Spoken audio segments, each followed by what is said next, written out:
और फिर हिमाचल और राजस्थान के राज्यपाल के रूप में भी उस संवैधानिक पद का दायित्व का कुशलतापूर्वक निर्वहन करते हुए उन्होंने अपनी अंतिम यात्रा इस धराधाम में समर्पित करते हुए प्रभु श्री राम के लोक के लिए प्रस्थान कर गए। आज उनकी तीसरी पुण्यतिथि है। महत्वपूर्ण यह कि कल्याण सिंह क्या कोई व्यक्ति अचानक बन जाता है क्या? कल्याण सिंह के लिए संघर्ष और चुनौती का मार्ग चुनना पड़ता है, त्याग और बलिदान का मार्ग चुनना पड़ता है। जब चुनौती और संघर्ष सामने होता है, त्याग और बलिदान का एक जज्बा होता है, तो दुनिया की कोई ताकत आपको झुका नहीं सकती, आपका बाल बांका नहीं कर सकती है, क्योंकि अपार जन आस्था और विश्वास आपके साथ खड़ा होता है। यह अपार जन विश्वास के प्रतीक सरदेव बाबूजी कल्याण सिंह जी बने। उन्होंने उस समय की ताकतों का मुकाबला किया, विपरीत परिस्थितियों में कार्य किया, लेकिन श्री राम जन्मभूमि आंदोलन के मार्ग से तनिक भी नहीं हटे, लगातार उसके लिए कार्य करते रहे और अंततः परिणाम हमारे सामने था। आज उसकी सुखद अनुभूति पूरी दुनिया के अंदर रहने वाला सनातन हिंदू धर्मावलंबी कर रहा है। कौन ऐसा धर्मावलंबी होगा, दुनिया का सनातन धर्मावलंबी होगा या दुनिया की दमित और वंचित जातियां होंगी जिन्होंने अयोध्या में रामलला के भव्य मंदिर के लोकार्पण कार्यक्रम में जब प्रधानमंत्री मोदी जी के नेतृत्व में 22 जनवरी 2024 को 5 सदी के इंतजार को समाप्त करते हुए रामलला का विराजमान हुआ, तो न केवल भारत के अंदर बल्कि पूरी दुनिया के अंदर जश्न का माहौल था। सब लोगों के मुंह में था कि जहां भी दुनिया के अंदर दमित और शोषित जातियां होंगी, मानवता का जहां भी दमन हुआ है, श्री राम जन्मभूमि पर प्रभु राम के भव्य मंदिर का निर्माण उन लोगों के लिए आशा की किरण है।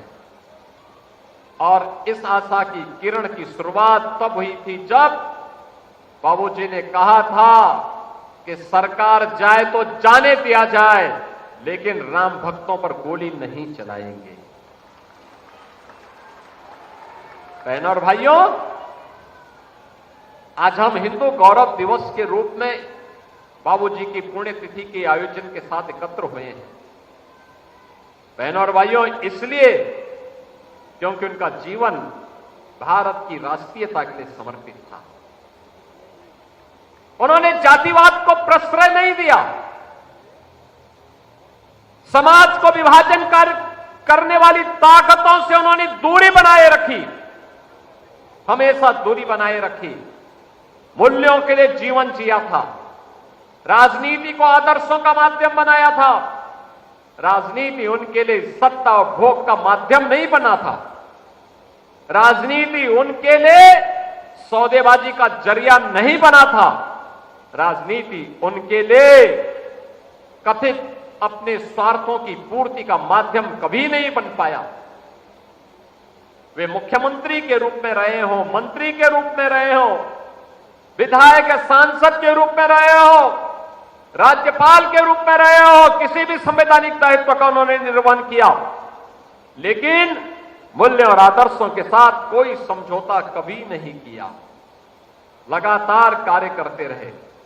एक निष्ठा जो राष्ट्रीय स्वयंसेवक संघ की पाठशाला में उन्होंने जानी थी, सीखी थी, उस दीक्षा का आजीवन पालन करते हुए वे कार्य करते रहे और इसलिए कल्याण सिंह बन पाए। इसलिए कोटि कोटि कार्यकर्ताओं के विश्वास बन पाए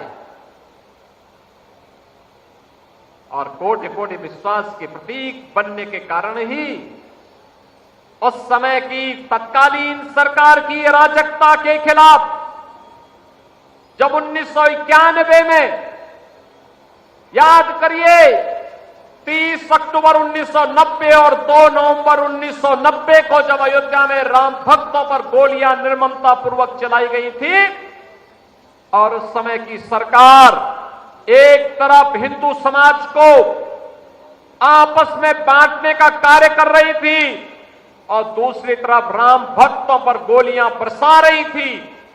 उसके खिलाफ अड़िग चट्टान बनकर के किसी एक नेतृत्व के सामने कोई उनके सामने टकराया था तो व्यक्तित्व था सरदेव बाबूजी कल्याण सिंह जी का, जिन्होंने कहा था कि हम हिंदू समाज को बंटने नहीं देंगे, हम हिंदू समाज को बंटने नहीं देंगे।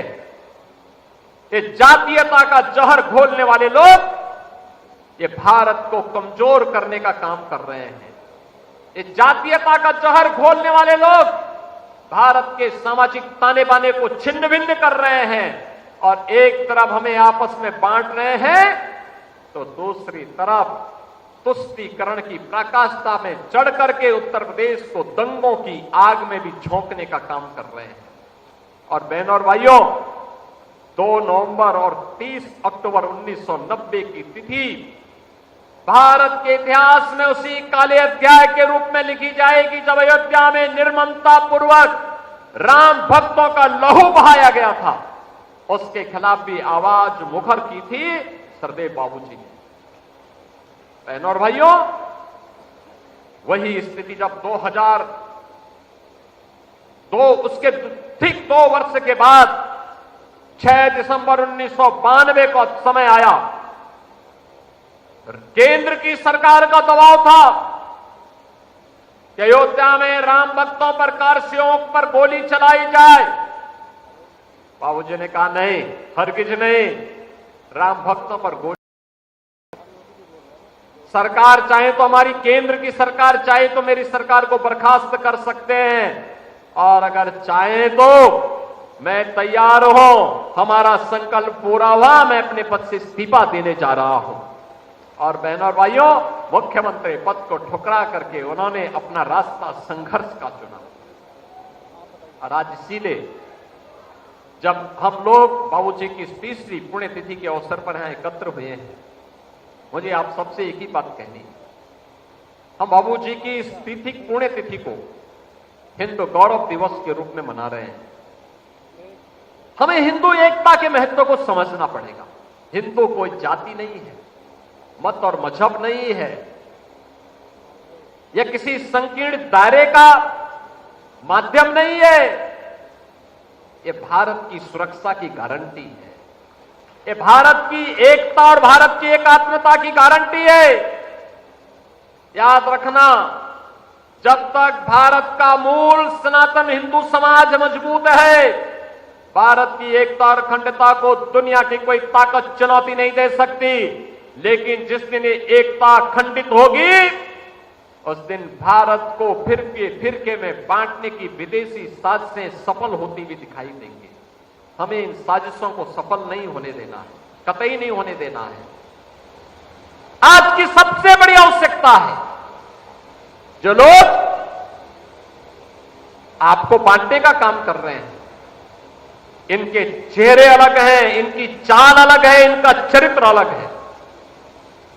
ये बोलेंगे कुछ, दिखाएंगे कुछ, करेंगे कुछ। जब भी इन्हें अवसर मिला, उत्तर प्रदेश को इन्होंने दंगों की आग में झोंका है। जब भी इन्हें अवसर प्राप्त हुआ, इन्होंने हिंदुत्व के ऐसे नायकों को अपमानित किया। कौन नहीं जानता है, समाजवादी पार्टी के मुखिया तो सरदेव बाबूजी के दिवंगत होने पर तो एक भी शब्द उनके मुंह से नहीं निकला। श्रद्धांजलि देने के लिए जाने की बात तो दूर, एक शब्द नहीं निकला। और वहीं प्रदेश का एक दुर्दांत माफिया मरा था तो फातिया पढ़ने के लिए उसके गांव तक चले गए थे।